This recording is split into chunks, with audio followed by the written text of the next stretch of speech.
Fine the 11 term of the A P. ಇದು ನಿಮ್ಮ A P 11 term ಕಂಡುಹಿಡಿಬೇಕು. ಹೇಗೆ ಕಂಡುಹಿಡಿಯೋದು?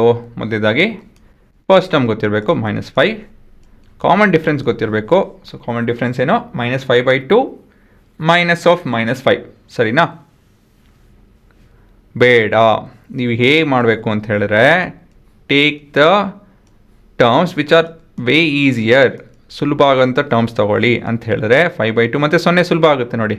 ಸೊ 5/2 -0 ಇದನ್ನು ಮಾಡಿ. ಸೊ ವ್ಯತ್ಯಾಸ ಬಂದು 5/2 ಅಲ್ವಾ? ನೀವು ಮೊದಲೇ 2 ಟರ್ಮ್ ತೊಗೊಬೇಕು ಅಂತ ಏನು ರೂಲ್ ಇಲ್ಲ.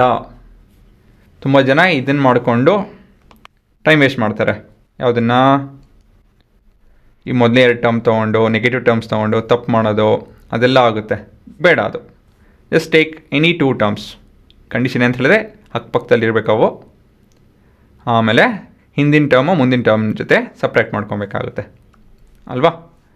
ಕೊನೆಯದಾಗಿ you have the formula an which is equal to a plus n-1 into D.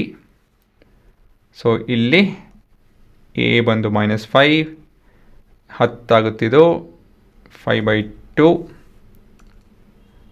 1 5 25 20 25 -5 20 ಆಯಿತಾ? ಇಲ್ಲಿ ಮುಖ್ಯವಾಗಿ ನೀವೇನು ಕಲಿಬೇಕು ಅಂತ ಹೇಳಿದ್ರೆ ಈ ಭಾಗ ಕಲಿಬೇಕಾಗುತ್ತೆ. ಸರಿನಾ? ಪಾಸ್ ಮಾಡ್ಕೊಂಡು ನೋಡಿ.